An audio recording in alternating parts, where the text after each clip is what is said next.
O vídeo de hoje é um conteúdo patrocinado pela Dark Side Books.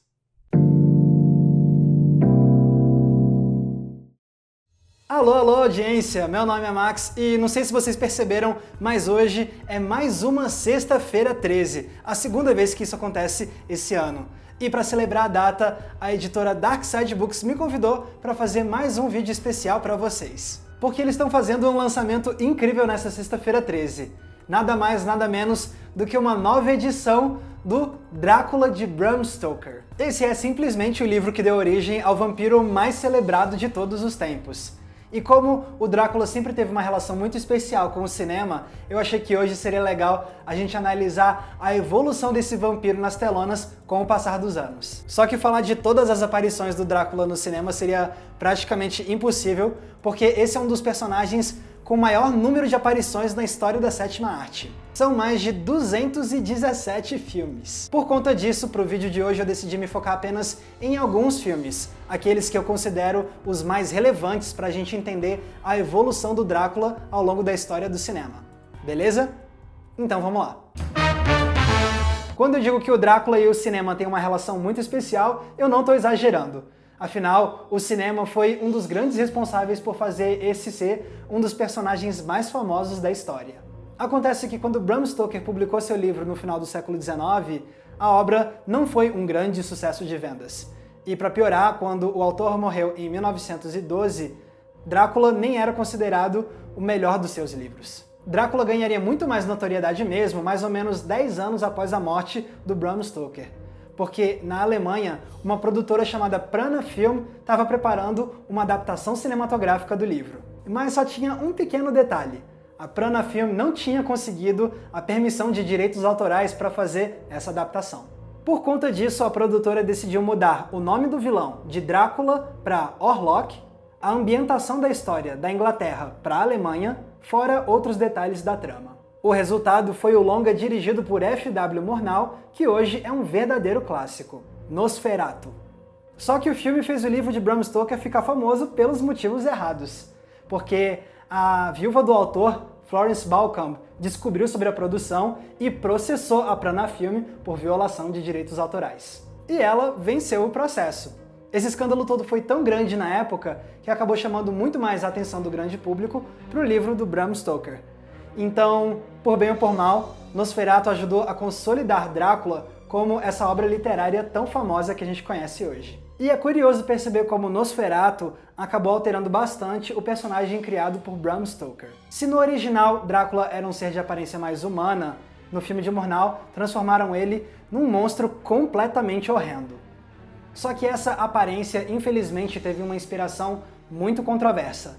Como aponta o canal Now You See It em um vídeo recente sobre vampiros no cinema, Nosferatu era basicamente uma versão de caricaturas antissemitas feitas na Alemanha, que representavam judeus como carecas, de nariz grande e orelhas pontudas. Fora isso, antissemitas costumavam associar judeus a ratos, uma conexão que também foi feita em Nosferatu. E aí você entende como o longa traz um simbolismo do medo de judeus na Alemanha no início do século XX. Tendo reconhecido esse aspecto mais lamentável, a gente também precisa falar que esse é um filme muito influente. Por exemplo, Nosferatu criou um detalhezinho que mudou para sempre a forma como a gente entende a lenda dos vampiros. No desfecho do filme, o Conde Orlok morre ao ser exposto a raios solares. E foi assim que foi inventada a noção de que a luz do sol é mortal para os vampiros. Essa ideia não estava presente no livro original do Bram Stoker. E essa característica deu tão certo que acabou se tornando praticamente uma regra para as histórias de vampiros. Como eu comentei, Nosferatu foi um dos responsáveis por tornar o livro de Bram Stoker mais conhecido. Só que o filme que colocaria a obra do escritor para sempre na história veio somente nos anos 30. Aquele que é considerado o maior clássico protagonizado pelo vampiro. Eu tô falando, é claro, de Drácula, de 1931, e protagonizado por Bela Lugosi. I am Dracula. Esse filme sim foi uma adaptação sem nenhum problema de direitos autorais. E um de seus grandes méritos é ter criado a imagem mais clássica e definitiva que a gente tem do Drácula até hoje. Acontece que no livro de Bram Stoker, o vampiro é apresentado como um nobre de idade muito avançada, um cara nada atraente. Algo que o filme de Francis Ford Coppola dos anos 90 seguiu com mais fidelidade, por exemplo. Mas o Drácula de Bela Lugosi não era assim. Ele já é introduzido como um galanteador homem de meia idade.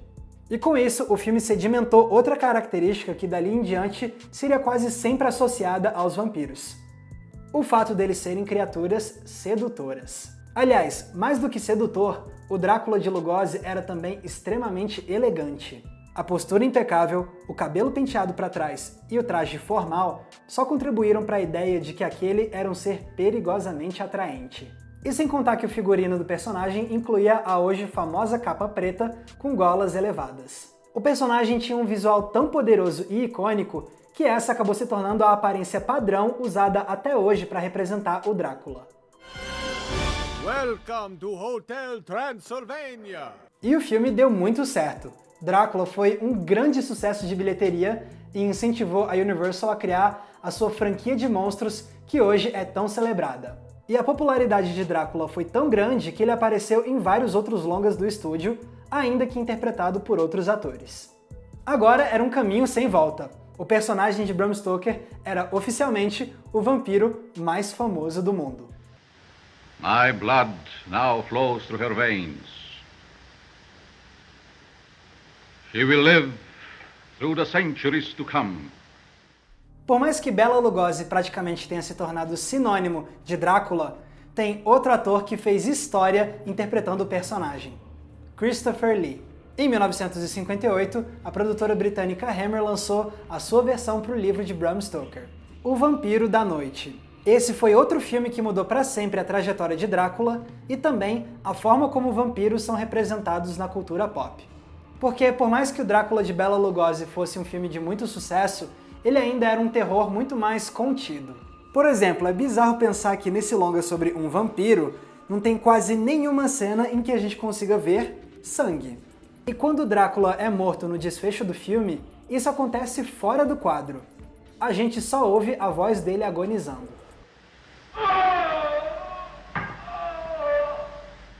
Então a sacada genial de O Vampiro da Noite foi contar a história de Drácula com um horror mais chocante. Por exemplo, assim como o Drácula de Lugosi, o Drácula de Lee também era muito elegante. Mas o de Lugosi sempre mantinha sua boa aparência. Já o Drácula de Lee vai sim ser apresentado como uma criatura aterradora. Dá só uma olhada. Repara nos detalhes. Os olhos com as veias totalmente vermelhas, e aqui sim a gente vê muito sangue. E isso sem contar um detalhe fundamental do visual desse Drácula: os caninos pontudos.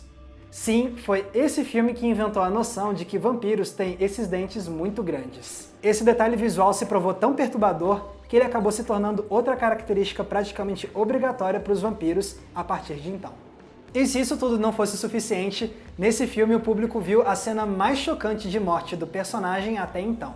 Nada do Drácula desaparecer aos poucos ou ser morto fora do quadro. Em vez disso, o personagem teve um desfecho muito mais impactante.